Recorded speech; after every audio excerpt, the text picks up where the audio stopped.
दोस्तों कहते हैं कि भगवान बुद्ध ज्ञान बांटते समय, शिक्षा देते समय अक्सर बीच में रोककर अपने शिष्यों को रोक कर कुछ सवाल पूछा करते थे। जैसे कि जब मैं आपसे मेडिटेशन के बारे में बात कर रहा था तो मेरा बायां हाथ क्या कर रहा था, and he was very particular about it. Observation दोस्तों, ऑब्जर्वेशन चीज़ों को ध्यान मात्र देखने से नहीं बनती। उसको नहीं कहा जाता कि ये ऑब्जर्वेशन है।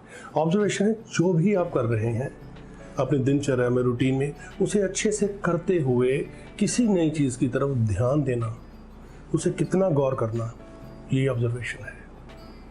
अब जापान की एनिमेशन सीरीज़ लगा लो या मूवीज़, या हमारे महान राजू भाई हिरानी की 3 इडियट हो या पीके, हमें उसमें डिटेलिंग गजब की देखने को मिलती है, कमाल की देखने को मिलती है दोस्तों। और कई बार तो ऐसा लगता है कि हाँ, अक्सर ये ऐसा ही होता है हमारी सही ज़िंदगी में भी। तो ये है ऑब्जर्वेशन दोस्तों, नथिंग एल्स। एक अच्छा राइटर जिसकी सोच दुनिया से थोड़ी सी हटके है, पर उसको ऑब्जर्वेशन सफलता के किस मुकाम तक ले जा सकती है आप सोच भी नहीं सकते। उससे पहले मैं आगे बढ़ूँ तो मैं ये चाहूँगा कि वीडियो को ध्यान से देखते वक्त आप थोड़ा सा ऑब्जर्वेशन इसके सब्सक्राइब और बेल आइकन बटन की तरफ भी दें। तो दोस्तों, हम पावर ऑफ ऑब्जर्वेशन की बात करेंगे स्पोकन इंग्लिश के साथ। अगर आप ऑब्जर्व करोगे, गौर करोगे, तो आपको पता लगेगा कि एक वाक्य आपको कितने अलग अलग रूप देता है, आपको कितने अलग अलग से डिफरेंट शेड मिलते हैं उसमें देखने को। आपकी डेफिनेटली इंग्लिश रिच होगी। तो चलिए, स्वागत है आपका एनरिचिंग एवरीडे इंग्लिश में। दोस्तों, हम बात करेंगे सब्जेक्ट की। सब्जेक्ट मैंने ही बोला तो जिसके बारे में हम बात करना चाहते हैं, मेरा चाचा, मामा, बंटी, पप्पू, एनीबॉडी। और बात करेंगे साथ में उनके एक एक्शन की जो इस सब्जेक्ट के साथ जिसका संबंध है, जैसे खाना पकाना, फुटबॉल खेलना, किसी चीज़ को रिपेयर करना, गाना गाना, एनीथिंग। तो बचपन में हमें सिखाया गया है कि जब भी हमने ये बात बोली कि किसी बंदे को कोई काम करना आता है तो हम बीच में डालते हैं नोज हाउ टू या नो हाउ टू। ओके, तो अब आमतौर पर किसी को हमने अगर इन्फॉर्म करना है कि इसे ये काम करना आता है तो हम बोलेंगे he knows how to do this. जैसे कि मामा जी वरिड हैं, भांजा सीधा फुटबॉल ग्राउंड में घुस गया, चोट ना लग जाए, कहीं छुट्टियों पे आया है, तो उनका बेटा उन्हें बताता है कि पापा, Raju knows how to play football, घबराए मत। तो एक तो ये सिंपल यूज़ है उसका। या हम कैंपिंग पे गए, लोगों को अच्छा खाना खाना है तो वो किसी बात का कॉम्प्रोमाइज़ नहीं चाहते, तो प्रपोजल आता है कि रवि भैया उसको बनाएंगे, तो दूसरे उसे बोलते हैं कि चिंता मत कर यार, Ravi knows how to cook chicken.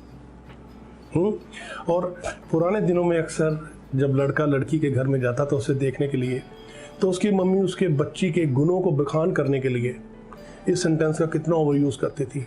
उनकी बेटी को सब कुछ आता होता था, खाना पकाना, सफाई करना, सिलाई करना, गाना गाना। तो ये तो रहा एक सिंपल बात। अब दूसरी बात पे हम आते हैं। अगर हम इस सेंटेंस के एंड में वेल वर्ड जोड़ दें, वेल का इस्तेमाल करें एंड के ऊपर, तो हमें पता लगेगा कि ये किसी की थोड़ी सी तारीफ बन गई। पुराने दिनों में हम खूब किसी के बारे में बोला होता था, ये बढ़िया करता है, वो बढ़िया करता है, ये ऐसा करता है, वैसा करता है।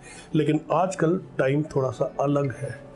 मेरे एक दोस्त है, अगर वो किसी की तारीफ करेंगे तो इतना नाप तोल कर सोच कर करेंगे ताकि उनको कल शर्मिंदगी का बोझ ना उठाना पड़े।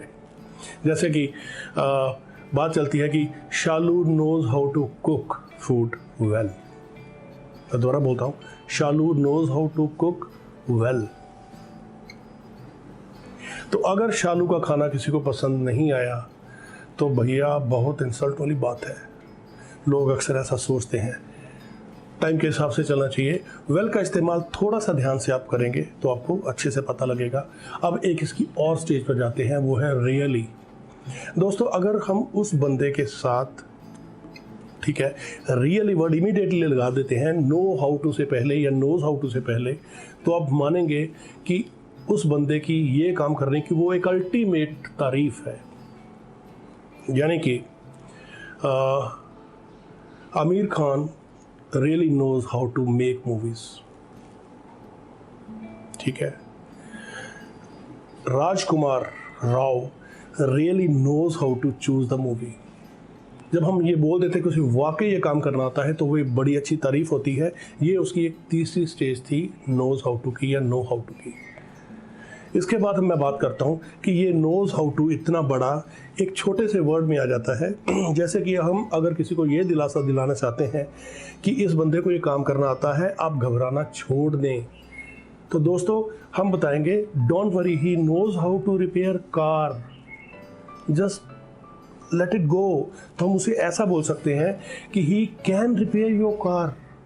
तो दोस्तों हम कैन का इस्तेमाल नोज हाउ टू में और नो हाउ टू का इस्तेमाल कैन में आराम से कर सकते हैं। बात है सिर्फ ऑब्जर्वेशन की। थोड़ा सा ऑब्जर्व करें तो आपको इन सेंटेंसेस के बारे में बहुत कुछ पता चलता है। तो दोस्तों हम बात करेंगे अब डोंट नो हाउ टू की या डजंट नो हाउ टू की। जनरली किसी को कोई काम करना नहीं आता है तो हम अक्सर डोंट नो हाउ टू या डजंट नो हाउ टू का सबसे पहले इस्तेमाल वहाँ करते हैं। जैसे कि मुझे सच में नाचना नहीं आता, हम अक्सर बोलते हैं शादियों में, तो उसमें ये जनरली बोला जाएगा कि I don't know how to dance. या दूसरा हम कहेंगे कि उदय चोपड़ा को एक्टिंग करना नहीं आता, तो बोलेंगे Uday Chopra doesn't know how to act. अब यही बात मैंने बड़ी बार देखी है, ऑब्जर्व की है, किसी हैरानी में भी लेके जाते हैं कि भैया इतने बड़े हो गए हो, शूज़ के लेस बांधना नहीं आता। या चड्डा जी के घर में 4-4 कारें हैं, उनको खुद कार चलानी नहीं आती। तो ये हैरानी में भी doesn't know don't know how to use होगा। अब इसके बारे में बात करते हैं तीसरे लेवल की, और वो है जब हम गुस्से से किसी को बोलते हैं। और अक्सर लोग करना आता है पे नो हाउ टू लगाना, करना नहीं आता पे डजंट नो हाउ टू लगाना पे आश्वस्त रहते हैं, पे डिपेंड करके रहते हैं।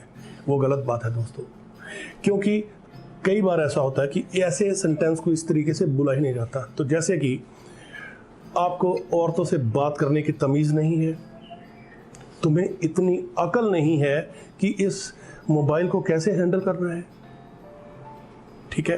तो ये अकल नहीं है, तमीज़ नहीं है, तो ये जब गुस्से से हम किसी को ब्लेम करते हैं तो यही don't know how to use बीच में होता है।